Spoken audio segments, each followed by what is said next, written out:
blessings and honor and glory and power forever, forever. Blessings and honor and glory and power forever, forever. Blessings and honor and glory and power forever, forever. Good morning, good morning, good morning. Blessings and honor and glory and power forever, forever. To the only wise God, our Father, be glory and power and honor forever, forever. Good morning, good morning, good morning, good morning, and welcome to Daring Dialogues. I am your host, Shantae Charles. I hope that everybody is having a great and wonderful Friday so far. You can go ahead and greet each other if you're in the chat box, and we are going to jump into everything today. We're going to be talking about finishing up our discussion on meat in the Bad Food Bible. We talked about fish, and today we're going to talk about the other kinds of meat and what you need to know based on actual research.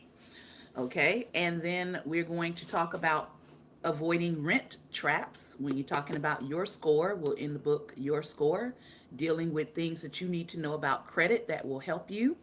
And as some people can attest, they've actually been taking the advice in the book and it has been helping them to improve their own score. So I am very, very glad to hear that.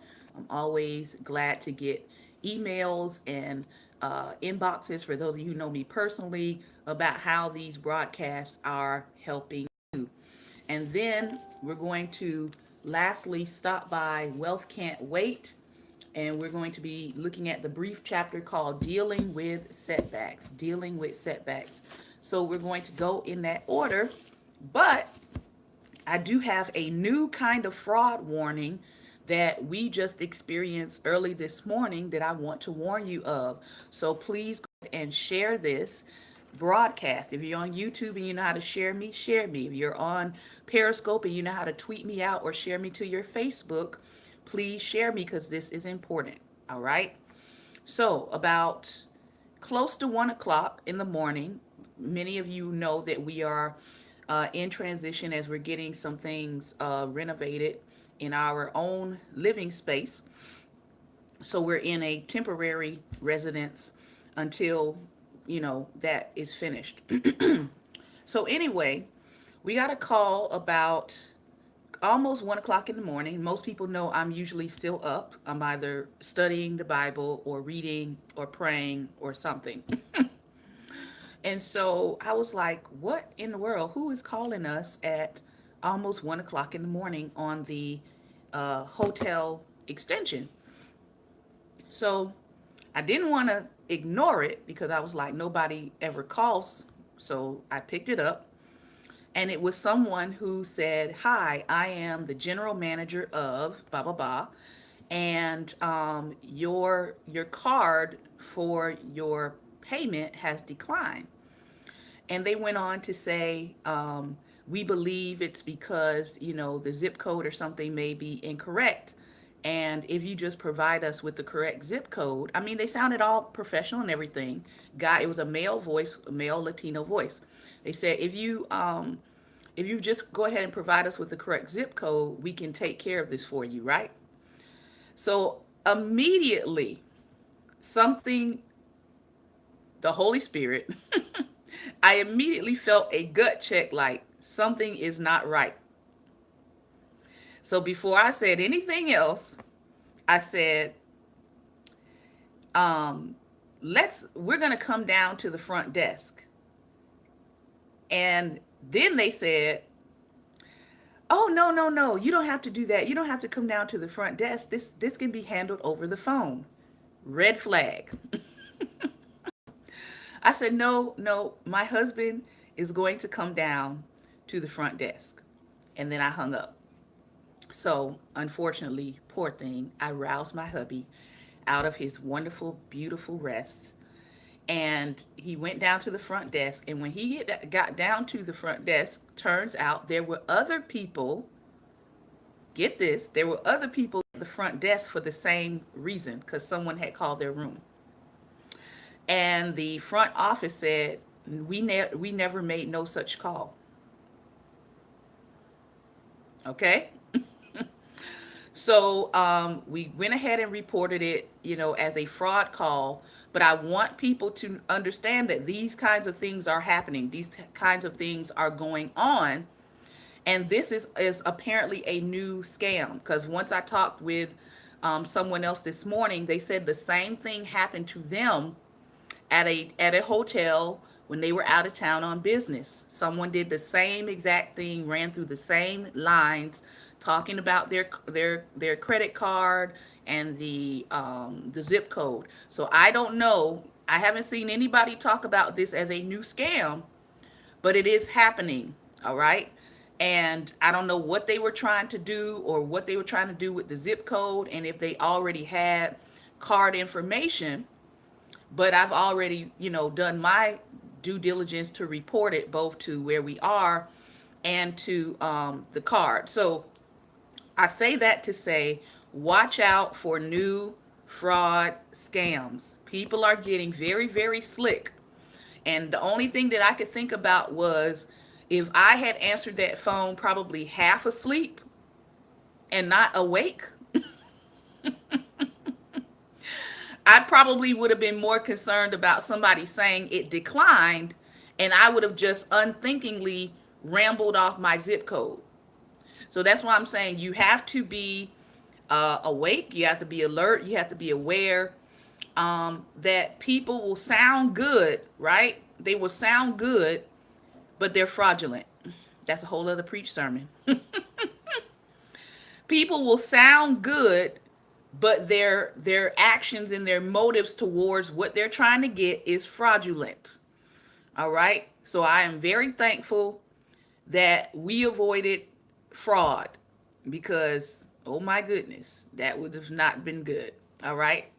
So I just wanted to make people aware that that is one of the newest scams going on. So if you are doing business, if you're traveling, if you are staying at a hotel, obviously this is one of the the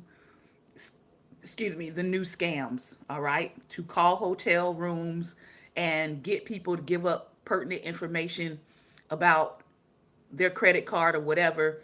And somehow or another, they're using that to hack in and possibly steal identity, or maybe run up your card or something like that. All right. So that's my warning for today. The Bad Food Bible. Let's talk about this first. And we talked about meat. We talked about fish last time, and about the Mediterranean diet, which I have been on most of my life when I'm not fasting. The Mediterranean diet, which recommends eating lots of fish. And this is a diet that has been shown to prevent many undesirable cardiovascular outcomes, including heart attacks and death. Also, to its credit, the Mediterranean diet is supported by the highest level of controlled trials and the strongest type of research that proves causation. All right. So, next types of meat. White meat is mostly fine too. Most research indicates that chicken and other poultry are healthy. However, you also need to pay attention, because lately I know that there has been recalls on chicken, and also recently there was a recall on beef products for possible salmonella poisoning. So if you eat a lot of red meat or you eat a lot of beef, you might want to make sure that you Google today beef recall and see if it's affected your area or any brands of beef that you purchase. All right. There doesn't seem to be nearly as much research on poultry as there is on other types of meat, but if you dig deep, you can find some. For starters, The nutritional components of poultry are favorable. Its protein is easily digested and not high in calories. Its fat is mostly unsaturated, about 2/3, and is located mainly in the skin of the chicken, which can be easily removed. But most of us like to eat the skin, right? Especially if you are a fried chicken fan, you like the skin. A lot of people do. Or even if you like your chicken baked or rotisserie. I like rotisserie chicken. But you can easily remove the skin if you're looking at a way to take off some of the calories from your diet. Eating poultry has not been associated with cancer, and like fish, it has been associated with a decreased risk of developing diabetes. Studies of mortality from cardiovascular disease, cancer, or even all causes lumped together have detected no harmful effects of eating poultry. Even breast cancer, a commonly cited concern regarding so many foods, doesn't appear to be associated with poultry, according to a meta analysis of prospective studies. If prostate cancer is your concern, there is some evidence showing that eating more poultry is associated with lower rates of the progression of the disease and its recurrence. So if you're a man and you're concerned about prostate cancer, eat more chicken, as the Chick-fil-A slogan says. In 2009, researchers from the National Cancer Institute published results from the National Institutes of Health AARP Diet and Health Study, a cohort study of more than 500,000 people ages 50 to 71. They collected a ton of data about the people themselves, how much and what they ate, and whether they exercised, smoked, or drank. The researchers then used these data to try to quantify whether meat intake was related to their mortality. They found that those who consumed the most white meat had lower rates of death overall, and specifically from cancer, compared to those who consume the least. The pork industry would like us to believe that meat from pig is in the same camp as poultry. In fact, its entire The Other White Meat campaign was an argument that pork is more like chicken than steak. With respect to color, that is sometimes the case, but health experts mostly care about the saturated fat content, and by that metric, pork isn't quite as healthy as the industry would have you believe. Generally speaking, pork saturated fat content is somewhere between that of poultry and red meat, but that's not a hard and fast rule. A lean piece of pork might have less fat than a chicken leg with the skin on, even though chicken contains more unsaturated fat than saturated fat. Another cut of pork might have more saturated fat than a piece of lean red meat. As I explained in chapter 1, the jury is still out on how saturated fats affect our health.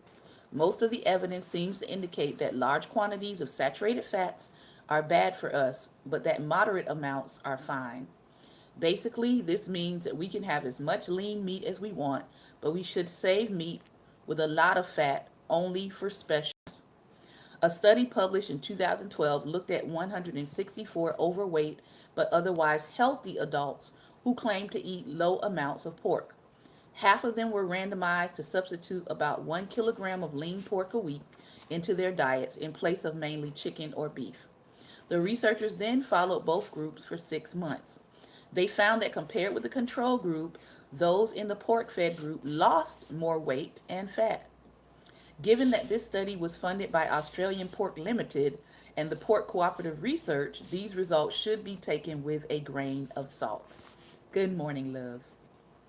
Another randomized controlled trial funded by one of these groups and performed by many of the same scientists randomized overweight men and women to consume 1 kilogram per week of lean pork, chicken, or beef for 3 months each, in addition to an otherwise unrestricted diet, to see how their weight and fat levels changed. The researchers did not observe any significant differences between the control and study groups on either metric. A third randomized controlled trial randomized young women to one of three groups. They had a group of women who ate extra pork, a group of women who took extra iron, and a group of women who had a controlled diet. They found that the young women in the pork group ate less energy dense, nutrient poor foods, i.e., bad foods, and more fruit. I cite these studies not because I feel they are definitive, they're almost certainly not, but rather because they are randomized controlled trials, albeit ones that were conducted only for short periods of time, and that are clearly fraught with serious conflicts of interest. Unfortunately, as I noted in the introduction, when it comes to food, sometimes companies are the only organizations that seem willing to fund interventional studies. A systematic review published in 2013 found that people's glucose and insulin responses after a pork meal were no different than after a meal consisting of beef, shrimp, or mixed sources of protein. However, processed pork meats, such as ham, were more concerning in a limited number of the studies reviewed. A 14-year cohort study in the Netherlands found that older women who consume more pork or chicken seemed to have slightly higher body mass index at the end of the study, but the results weren't that striking and were not seen in men. Overall, my review of the literature found that for the most part, studies have failed to show studies have failed to show an association between eating lean pork products and bad outcomes with regards to cancer and heart disease. This ignores the fact that many pork products are either processed or fatty. Think sausage, bacon, pork belly, and ham. More on these later. The meat you have been waiting for, red meat.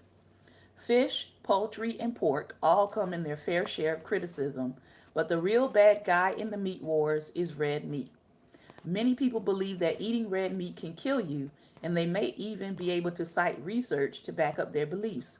For instance, they may cite a 2014 meta analysis that examined all the prospective trials that existed and found that people in the highest consumption group of all red meat had a 29% increase in all cause mortality compared with those in the lowest consumption group.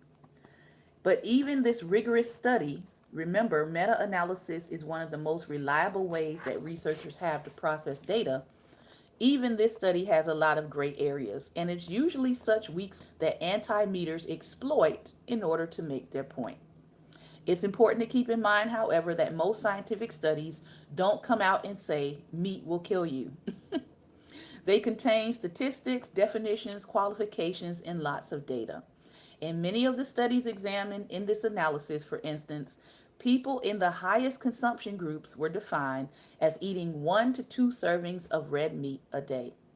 The people in the lowest group ate about 2 servings a week. If you're eating multiple servings of red meat a day, then yes, you might want to cut back.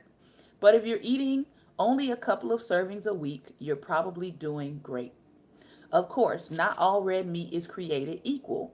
Meat is graded by the USDA on its nutritional content. Lean cuts of beef are those that contain less than 10 grams of fat, 4.5 grams of saturated fat, and 95 milligrams of cholesterol per 3.5 ounce serving. Extra lean cuts have less than 5 grams of fat and 2 grams of saturated fat and 95 milligrams of cholesterol per serving. Cuts such as eye of the round, sirloin, and top and bottom rounds tend to be leaner than others. Ground beef is defined similarly based on the cuts from which it is made. Meat is also graded on its marbling, or how much fat is integrated within the muscle. Marbled fat is nearly impossible to trim, so if you're going for fat content, you'll want to pick choice or select cuts rather than prime. If, however, you're going for flavor, you'll want to choose a fattier cut, such as a porterhouse, T-bone, or rib eye steak. Even a well-marbled filet will have too much fat to be labeled lean. Sadly, the better cuts have the most fat. I don't eat that much steak, the writer says, at most, maybe once every other week. Because of that, when I do eat it, I splurge. My wife has mastered pan-searing a perfect medium rare filet, and everyone in my house loves it. Maybe once a week I enjoy a perfect cheeseburger. I never worry about the fat content because this level of consumption places me at the low end in most studies. The constant drumbeat of warnings about red meat appears to have reshaped our eating habits. Americans on average eat less red meat today than at any time since the 1970s. We're doing a bit better in our consumption of vegetables too. Unfortunately, those changes don't seem to have improved our health. It turns out we're also eating more carbohydrates, and that could be in part due to our obsession with avoiding red meat. The cancer myth. Rather than renouncing their overblown anti meat rhetoric, some health experts are doubling down on their scare tactics. Consider the World Health Organization's 2015 Q&A about processed meat and red meat. Based on the epidemiologic data, as well as 400 studies on processed meat and cancer and 700 on red meat, the WHO's Agency for Research on Cancer declared that processed meat, quote, causes cancer, and that red meat is, quote, probably carcinogenic. Relying on meta analysis published in PLOS 1 in 2011, the WHO concluded that consuming an extra serving of processed meat each day would increase your risk of colon cancer by 18%. Words like causes and probably causes some of the strongest in health researchers' vocabulary. In this case, the language is likely too strong. It turns out that in compiling their report, the good folks at WHO fell prey to a common problem in statistical research. They confused association with causation. They saw a relative increase of a health risk in some studies and interpreted it as the evidence that the factor they were interested in, processed or red meat consumption, was responsible for the increase. If you want to prove causality, the best type of study is a randomized controlled trial. Although these trials are all too rare when it comes to nutrition research, they do exist for red meat consumption, including some trials that have examined its potential links to cancer. The polyp prevention trial, for example, randomly assigned some of its 2,000 participants who were at high risk for cancer to a diet high, in fiber, fruits and vegetables and low in fats and meat. After 4 years of following this diet, cancer rates were unchanged. The Women's Health Initiative, which involved almost 50,000 women, also randomized some of their participants to a healthier diet of increased fruits, vegetables, and grains, and decreased fats and meat. After following these women for 8 years, researchers still couldn't show that eating less meat reduced the risk of colorectal cancer. You can argue that these studies are insufficient, that we need to watch trial participants for longer periods of time. But if researchers cannot find a difference in tens of thousands of people over 8 years, it may be time to admit that even if there is a relationship between processed or red meat consumption and cancer, it must be pretty small. Ironically, even though solid experimental research has not shown processed or red meat to be harmful, their 2015 warning makes bigger and bigger trials less likely to occur in the future because they put this information out. After all, if they have declared that processed meat causes cancer, how can we ethically randomize people to eat it? It's worth keeping in mind that even big international organizations like the WHO are just as prone to confirmation bias as individual experts are. For example, 25 years ago, the WHO ruled that coffee was probably carcinogenic. And despite the huge amount of evidence to the contrary that was published over the years, and the agency did not change its ruling on it until 2016. It's also worth looking at the organization's warnings about processed and red meat in the context of other proclamations. Of the 1,001 substances that the WHO evaluated as of April 2017, only one was labeled probably not carcinogenic to humans. So, could there possibly be some bias within the organization? Yes. For the sake of argument, though, let's take the WHO at its word that an actual link exists between processed meat consumption and cancer.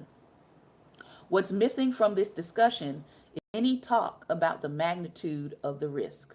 The WHO warning only delivered an opinion on whether a link exists, not how strong it is. Again, this is in keeping with other WHO cancer assessments. For instance, the organization has effectively lumped together in the same category carcinogenic to humans, to tobacco smoke, which has an unequivocal and large risk, and alcohol, which likely has some benefits and rather a small risk of cancer when not abused. The same goes for the sun, which surely can cause skin cancer, but which isn't something anyone would tell you to avoid altogether. Based on their Based on their meta-analysis, the WHO reported that for each 50 grams of processed meat eaten daily, the risk of colon cancer goes up by 18%. That sounds scary, but that's a relative risk increase, not an absolute risk increase. The distinction between the two is important when you gauge health research. To see why, consider the following scenario. Say I'm trying to compare the effectiveness of two cancer drugs. One has been shown to decrease a patient's risk of dying from 12% to 6%. The relative risk reduction of taking this drug would be 50%, 6% being half of 12, while the absolute risk reduction would be 6%, the number of percentage points the patient's risk has decreased. The other drug might offer the same relative risk from 50% from 0.7 to 0.35%, but a much smaller absolute risk reduction. Although these two drugs have the same relative risk reduction, the first drug is much more powerful than the second. So, the media likes to focus on relative risk increase. That's because they are always bigger and scarier than absolute risk increases. Bigger and scarier makes for better news stories, but not better or more informed health decisions. For those, absolute risk matters much more.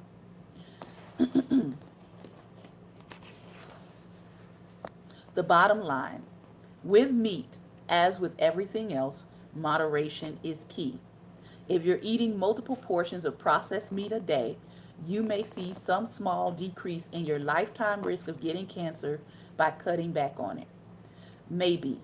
But if you're like most people I know, enjoying bacon or prosciutto or some other processed meat a couple of times a week, the WHO's concern should not cause a change in your eating habit, nor should any other media reports equating meat consumption with a higher risk of death.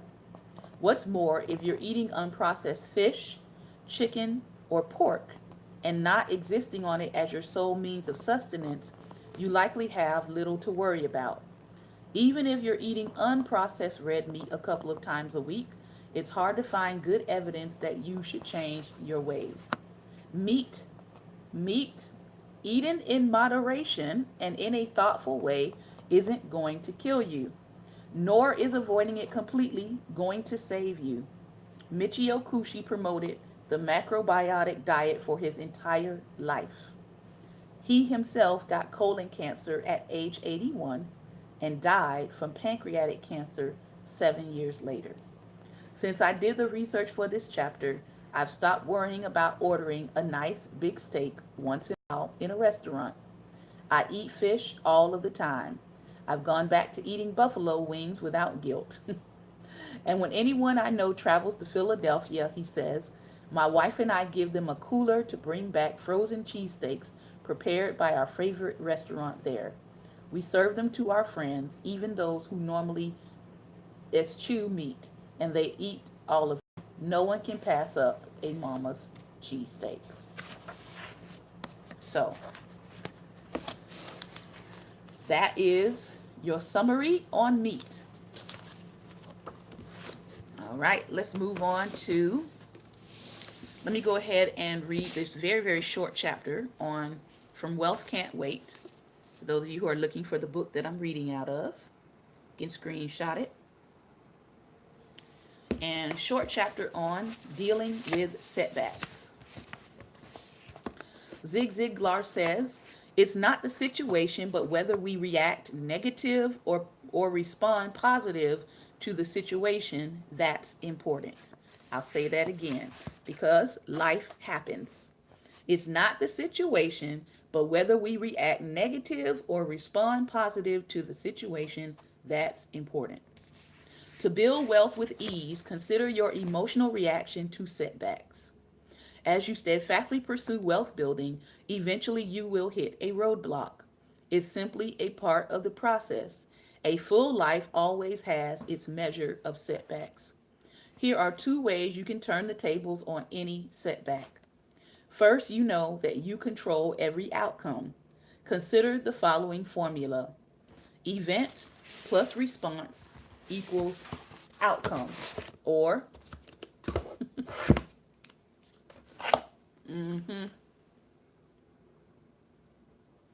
this is what he has in the book: event plus your response equals the outcome. In other words, if you factor in your response to the event, what you wind up coming out with is really going to be dependent on what you factored in based on your response. All right? When things don't go well for you, if you get angry, jump up and down, throw a temper tantrum, chances are the outcome for you is not going to turn out the way you want. Why? Because you are adding your negative response to the event, therefore you're affecting your own outcome. All right? But say something bad happens, something sets you back, something delays you, like my 9.5-hour tour the other day. I kept a positive response, right?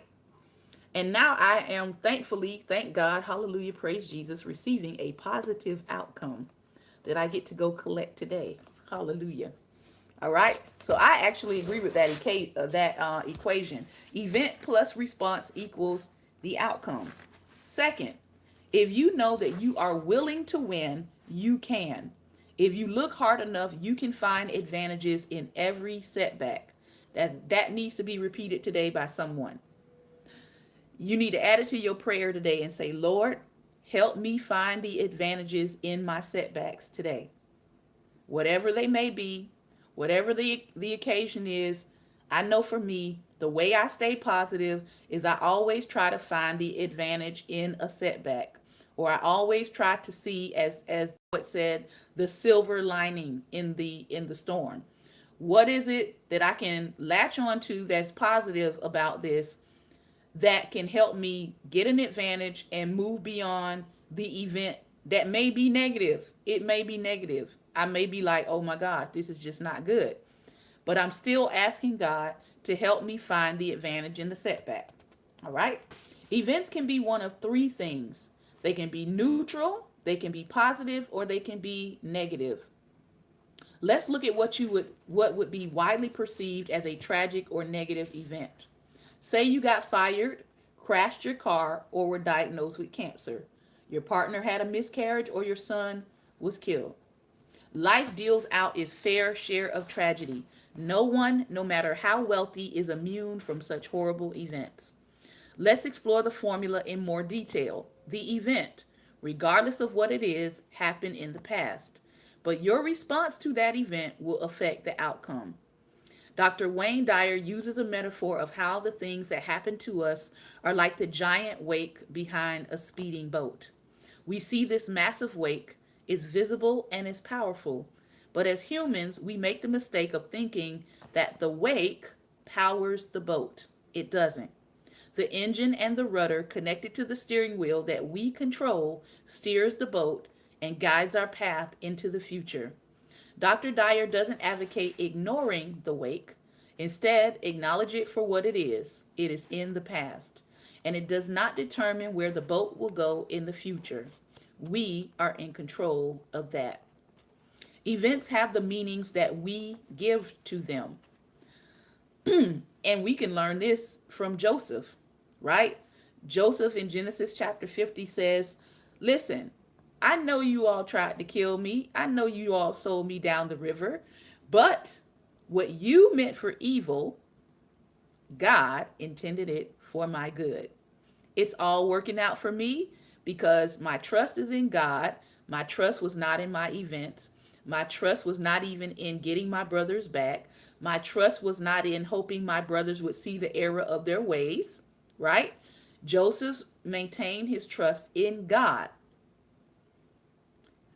And in doing that, he was able to give meaning to his event that had nothing to do with his brothers. So, events have the meaning that we give to them. Let's demonstrate this by showing you how the same event in different contexts creates very different outcomes. Remember, we have the power to create.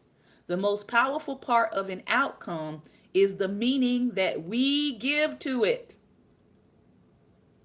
This is important, especially for people who have been through levels of trauma, people who have been through levels of betrayal. This is especially important for people who have been through Me Too and Church Too, right? All right. Events have the meaning that we give to them.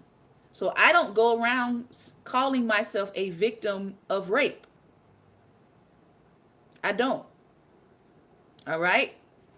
What I do say is I have overcome a trauma because it was a trauma and it did happen, but I overcame it because I am the one who gives meaning to what happens to me, not somebody else.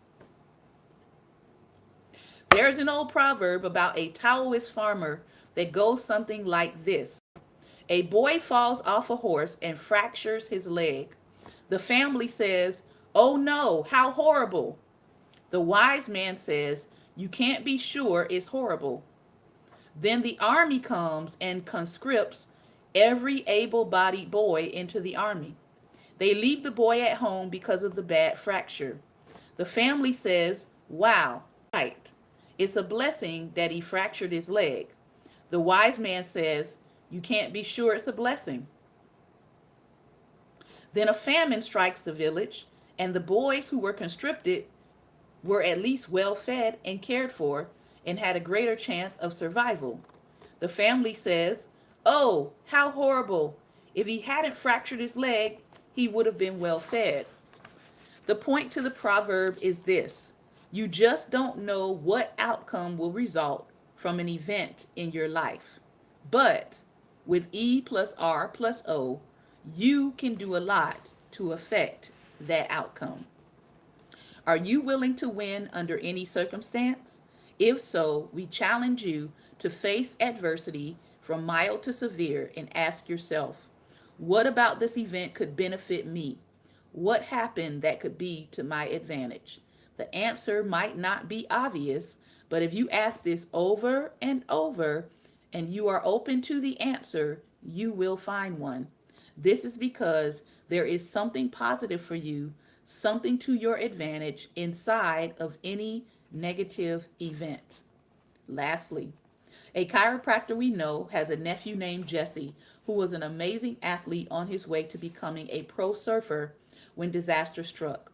Jesse was surfing and broke a vertebra in his neck and severed his spinal cord, leaving him a quadriplegic.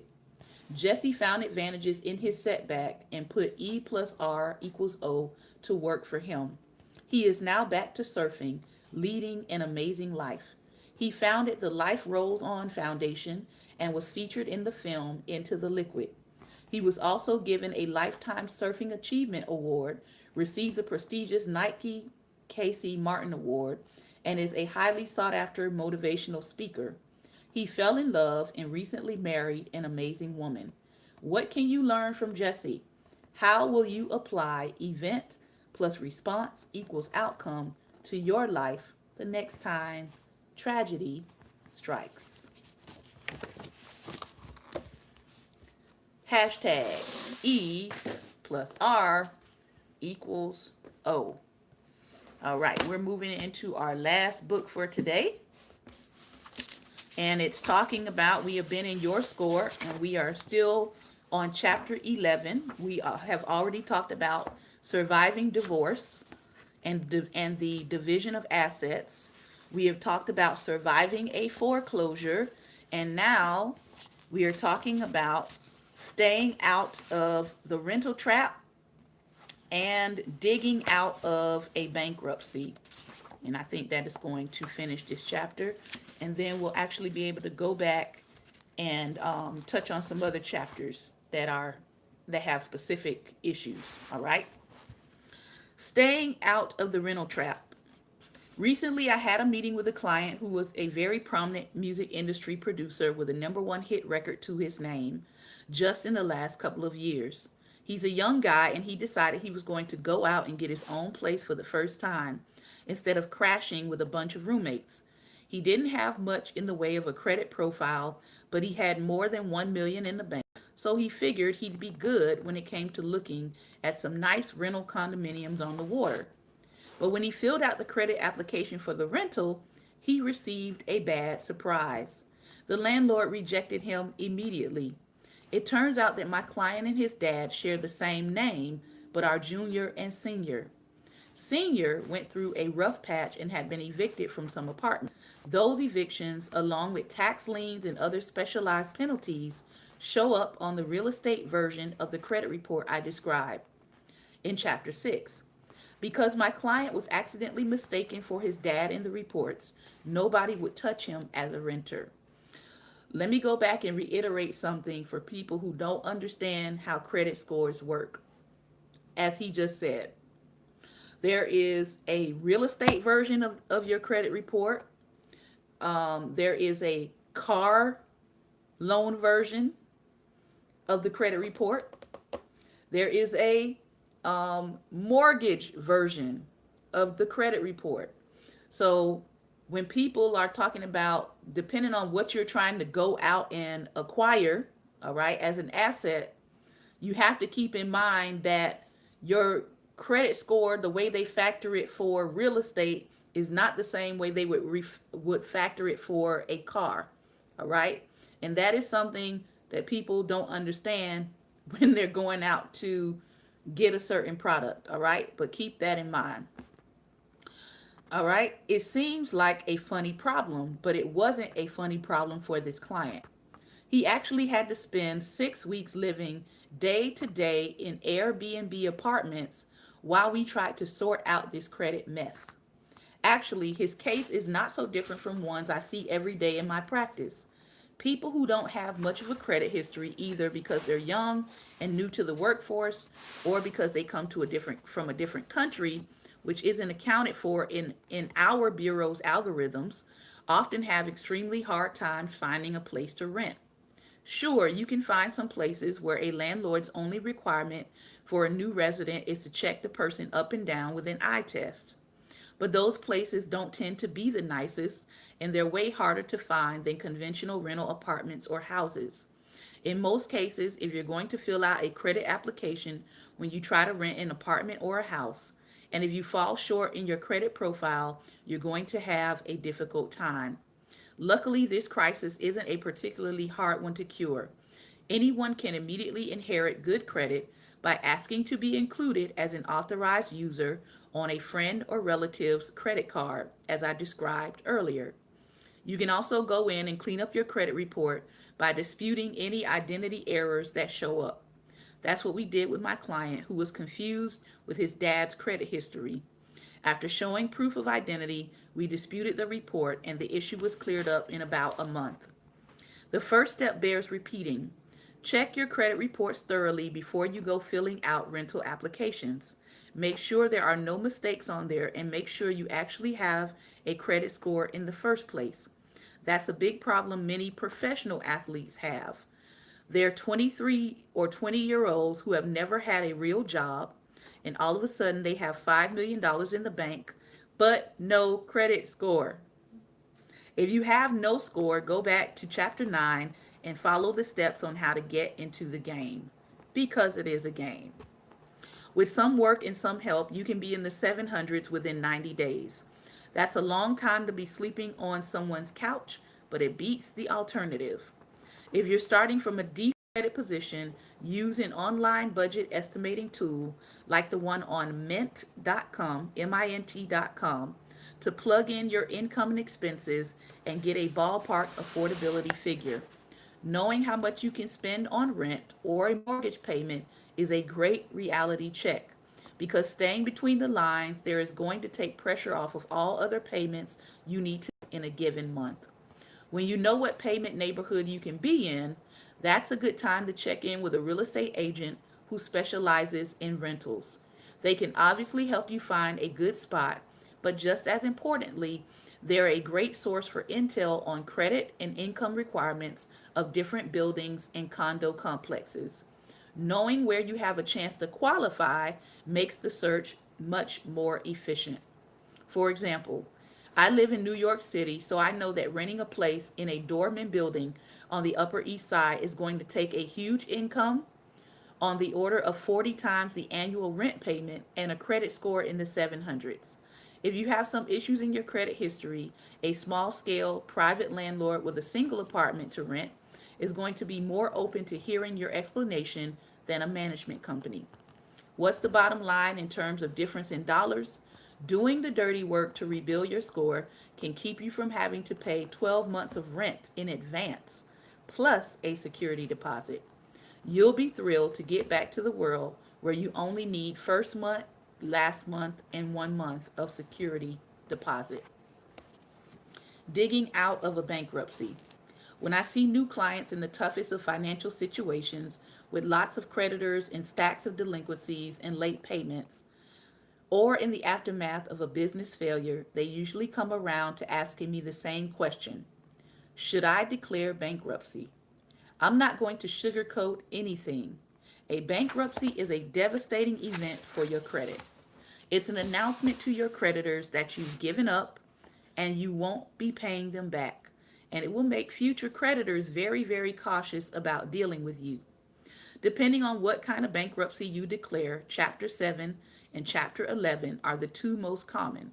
You'll either have all or most of your unsecured debt wiped away at the end of the process. The good news is that you won't be paying toward your credit cards anymore, and you'll avoid having to pay any legal judgments against you from a creditor. In most cases, you'll also be able to keep your house, although if you can't afford those payments, you're going to eventually have to either sell the house or go through a foreclosure. It's important to note what doesn't get discharged in a bankruptcy.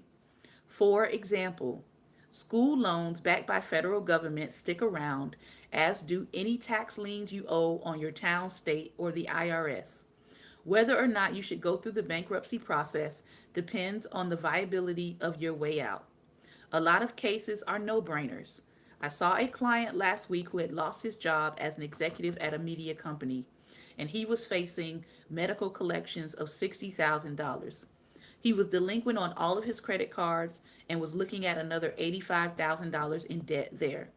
He had found another job, but it paid half of what he was making before. With 3 kids and all of the expenses that come with them, there was just no way he was going to ever be able to get out of that hole without filing for bankruptcy. He had no choice.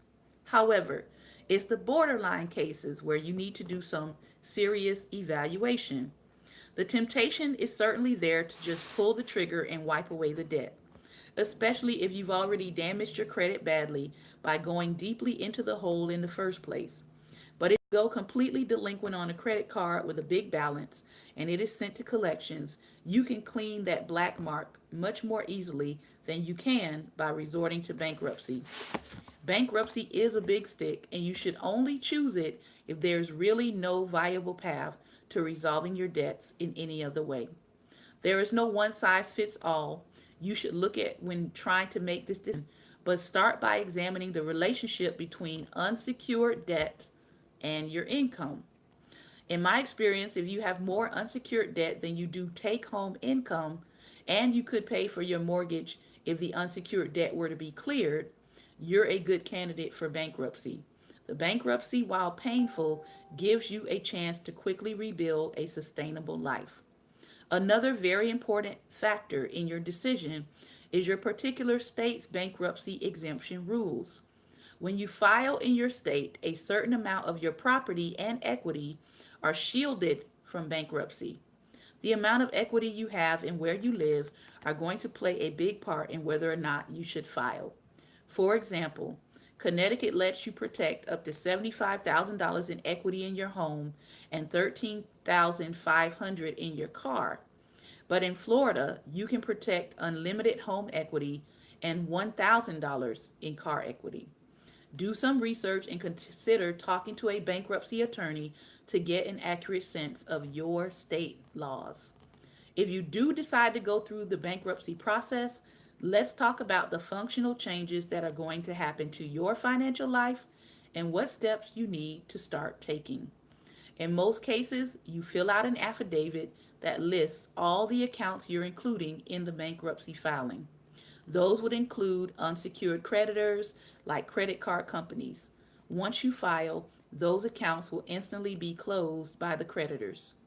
But even if you have a clean record, so to speak, with one credit card company and don't include it in the proceeding, that creditor will almost always cancel your account as well because you've just shown that you aren't going to pay your bills. Practically speaking, this means you're going to have to function in the short term without any credit. That means you're going to have to do and run an all cash personal economy, which isn't so easy to do these days. You'll have a hard time renting a car, booking a hotel room, or doing a bunch of other small things we take for granted when we use plastic.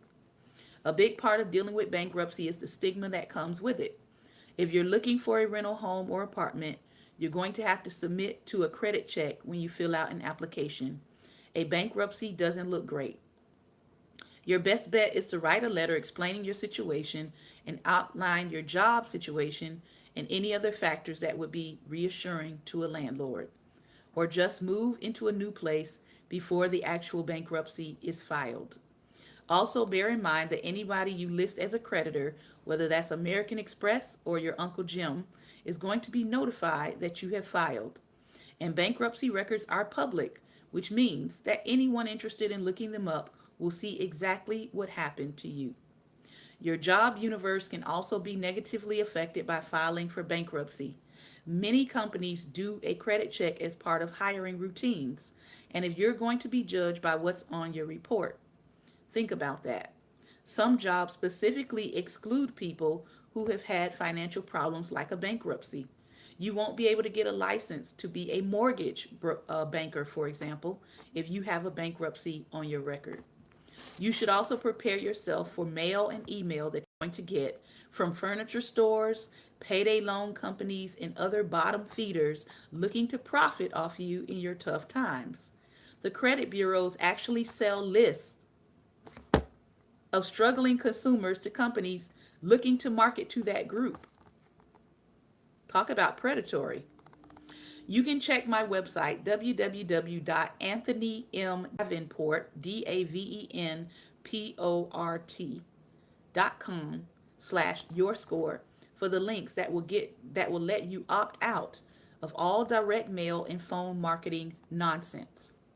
The official penalty from a bankruptcy lasts 10 years on your credit report, which means that for 10 years, creditors will be able to see that you filed for bankruptcy protection. But the hit you take on your actual credit score records most heavily early on, right after the bankruptcy takes place. Just like any other black mark on your credit, that hit will recede over time, especially if you do things to improve your underlying score. You will probably not be able to qualify for any kind of mortgage for 4 years after a bankruptcy, foreclosure, or short sale. So I tell my clients to look at that time period as the true penalty box. You have 4 years to get things in order so that when the time comes, you have some options for what to do next. On day one after bankruptcy, you can do the things we discussed in the last section about recovering from a foreclosure. Get yourself a secured credit card and try to be added as an authorized user on a friend's account. One caveat to that strategy is that you won't be able to do business with American Express, even as an authorized user, if they were one of the creditors that got discharged in your bankruptcy. Unfortunately, the Amex guys have a long memory. When you get your secured credit card, use it every month for a series of small transactions and make sure you make the full payments owed every month. After a year, you can go to the issuer and ask for the card to be converted into an unsecured card. Start small. A $500 line isn't much risk for the creditor, and it is probably going to be willing to convert it for you if you've shown good payment habits for a year. You don't even have to take the card out of the envelope. Set it to pay something small, like your monthly Netflix bill, and zero it out every month with an automatic draw from your checking account. You'll show regular activity with a low utilization rate, exactly what the credit bureaus want to see. A year out of bankruptcy, you should be able to qualify for a car loan from a lower tier automaker, but with significantly higher than average interest rates. By lower tier, I mean a car company that is aggressively doing deals to try to attract customers. You're not going to be able to walk into a local Lexus or BMW dealership and get a 5-year loan at 3%. Good. Awesome, Pastor Ben. But the Mitsubishi or Volkswagen shop will probably be willing to give you a chance at 10%. A car loan is a good start because it's collateralized loan. If you don't pay, the creditor gets back an asset that it can sell. Some new online services are starting to pop up that cater to people in this exact situation. If you've been through a bankruptcy but you've since been paying your rent on time every month, you can go to a site like rentreporters.com for those of you who are renters, and request that payment history be entered onto your credit report. It isn't reported to all three credit bureaus, but it will be seen as a small victory by having it reported to one of your bureaus. Through all of this, you might have noticed that I haven't mentioned anything about consumer credit counseling or debt consolidation services. I'm sure you've heard the radio ads for what they offer. Basically, you pay them a set monthly fee and they go to work on your creditors to get them to settle for less than you owe. The reason I have suggested them is because they're almost universally terrible for your credit situation. Bankruptcy is never something to take lightly, but in many cases, you're honestly better off filing for that than working a debt consolidation service. At least in the bankruptcy, the pain has an end date. This is how it goes down when you sign up for one of those services. They go through your credit report, look at the creditors you owe, and come up with a fee to collect for their services.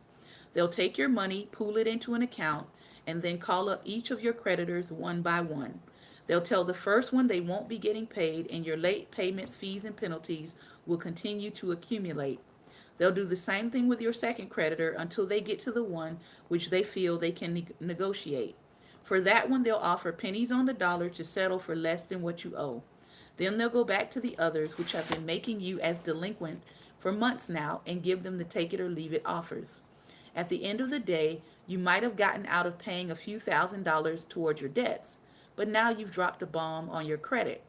Your creditors have all marked you down as someone who dodged payments through a debt consolidator, and all of those late payments and charge offs are still on your credit. In bankruptcy, you take the poison and become radioactive for a certain amount of time, but then it's over.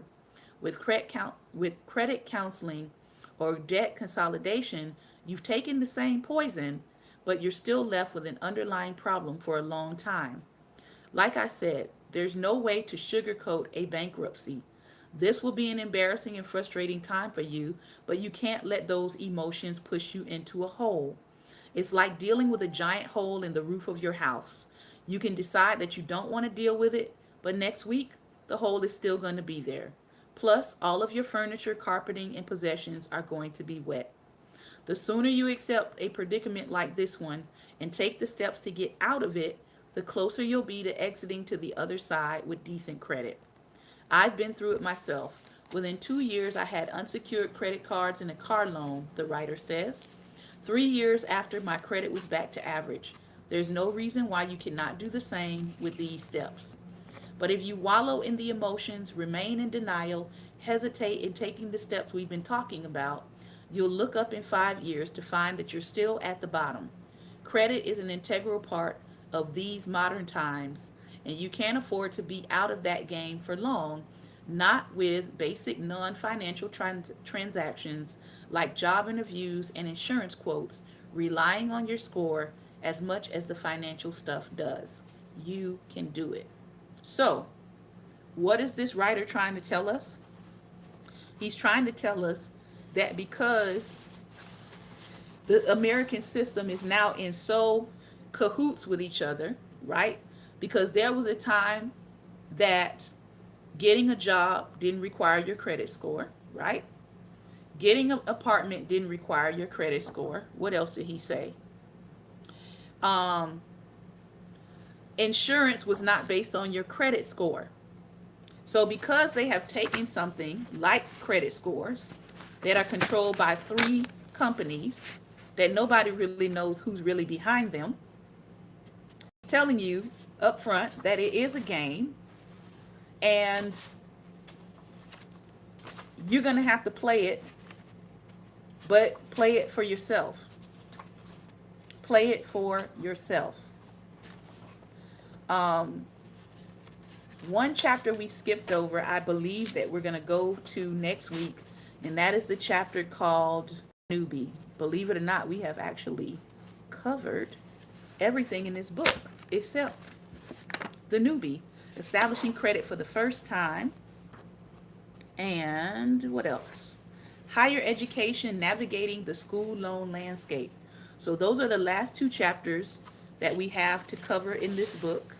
And then if you've been with us, you can add your score to the list of books you have read for 2018. Listen, I want to thank you for your time and attention today. Remember, light is the most daring opposition to darkness. So please go out today and be light. Remember, we talked earlier about the fraud scheme that is happening. So if you are doing some traveling, especially as Thanksgiving is coming around and Christmas is coming around, we know people are going to move into holiday travel. Be careful because people are looking for ways to scam, and now apparently they're calling hotels and doing this. All right. So take care of yourself. Have a great and wonderful weekend. If you want to catch me back here, I'll be starting a new series of preaching for October.